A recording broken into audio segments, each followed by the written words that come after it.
Hi everybody, welcome to MasteredMinds Academy. I nearly said Mastermind Shifts. That was the first name, MasteredMinds Academy.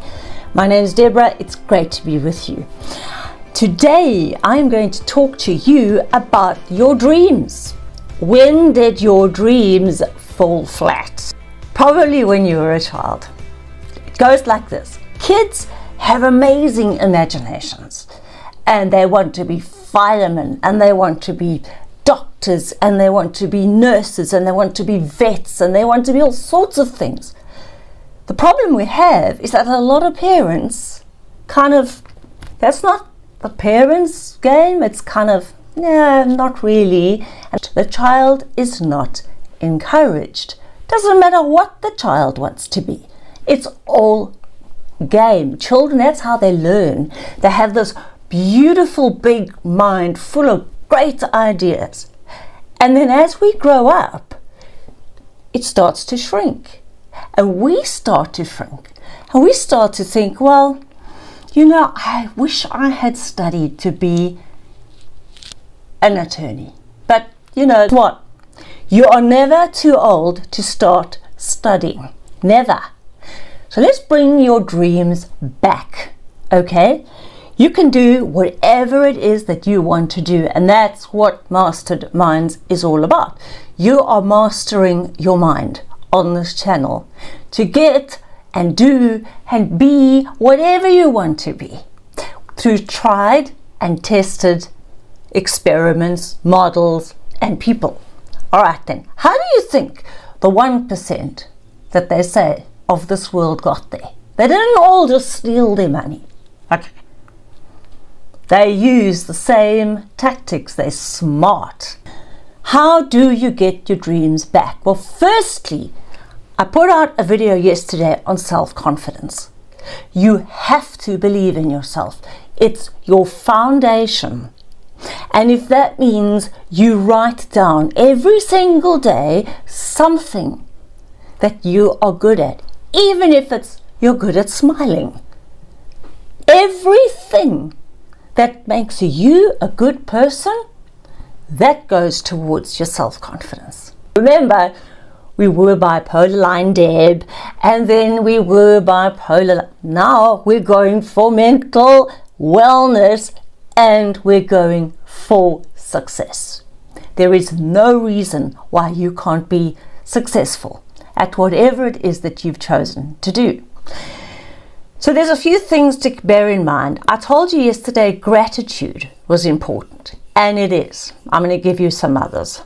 They use these they're called 5 maxims in martial arts. And you have to learn control yourself. Self-control is really important because we tend to lose it, don't we? Very quickly. We've got to start getting that stuff under control. What is honor? Do you have any honor? An honorable person believes in truth and doing what is right in any situation.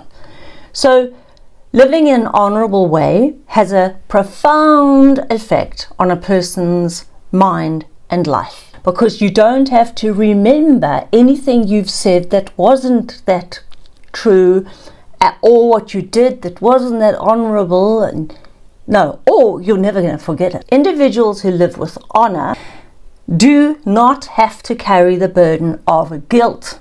Now, this is really important. So many of us feel guilty for things we might not even know why. Why do I feel guilty? Well, I don't know, but I feel guilty. Why? You live with honor.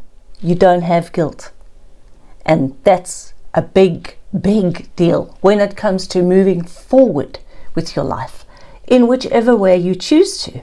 So when you live with honor, it reduces stress and empowers your mind. Then we get sincerity. There's more on honor. I'm just going to go through these quickly. Sincerity. Why is that important? Well, a sincere person is one who lives with truth and honors their commitments. This is so important. Oh, what a tangled web we weave when we first set out or practice to deceive. Remember that?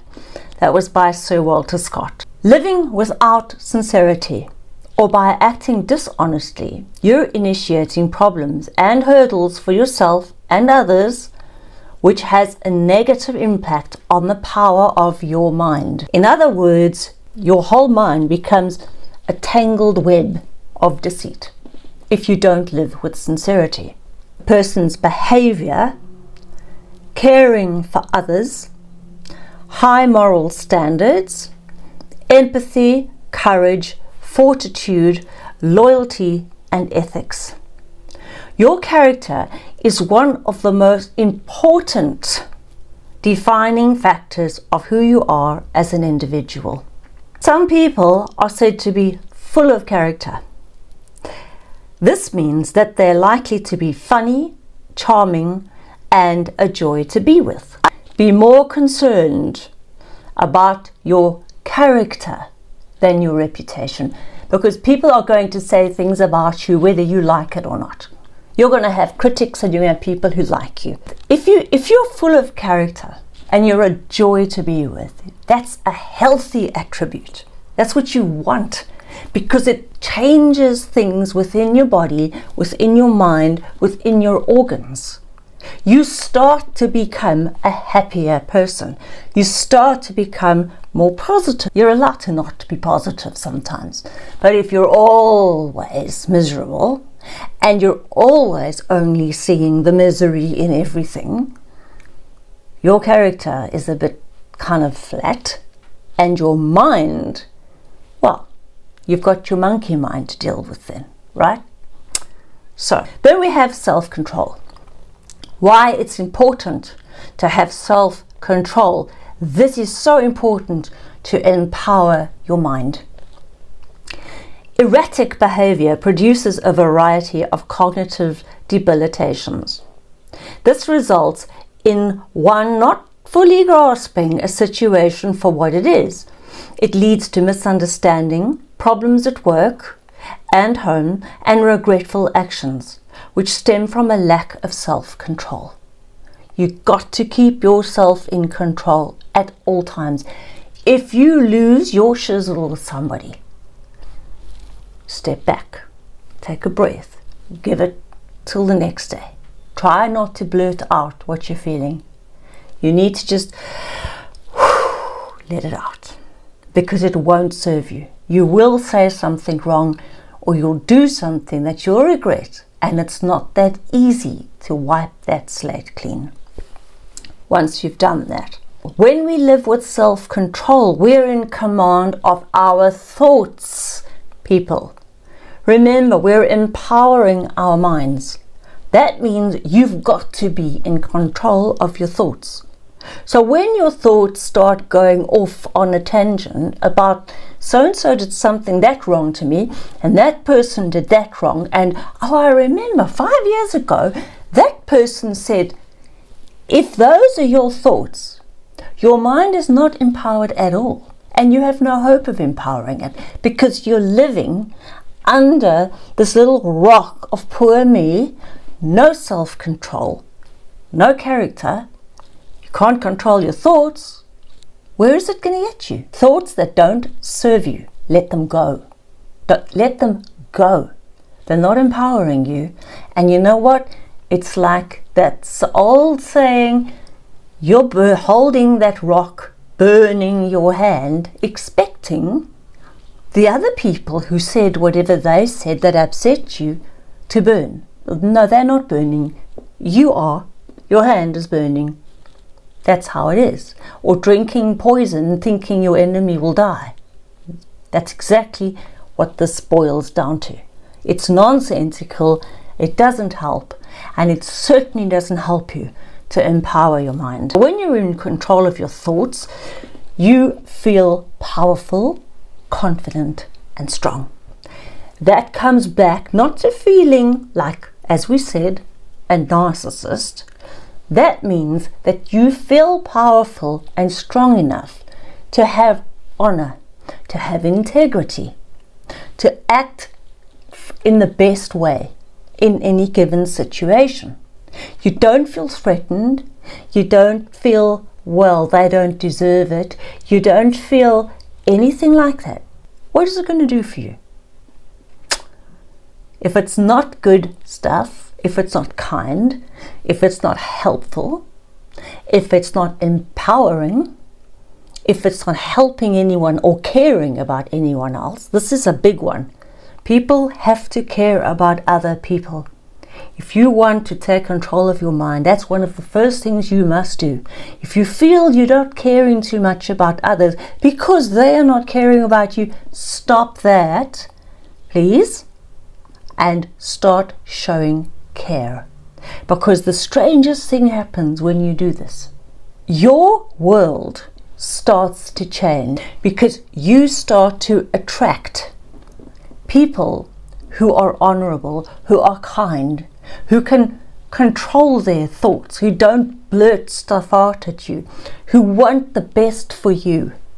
Because your aura, your body, gives out those energy vibrations. All right, work on them. If you feel you're lacking in some area that I've just given you, work on them, and your self-confidence will automatically start to rise. I guarantee you that. And if I'm wrong, you tell me. But you give it a couple of weeks of really working on that. Okay? Watch your thoughts. Empower yourself. Be kind. So you want to empower your mind. You continue with this. I gave you an exercise yesterday. This is a different one. And I'd love to hear your results and how it's coming on. Until then, remember, shoot for happy, because that's what you have control over, even if you think you don't. It's been great being with you. Thanks for joining me. I'll be back with you soon.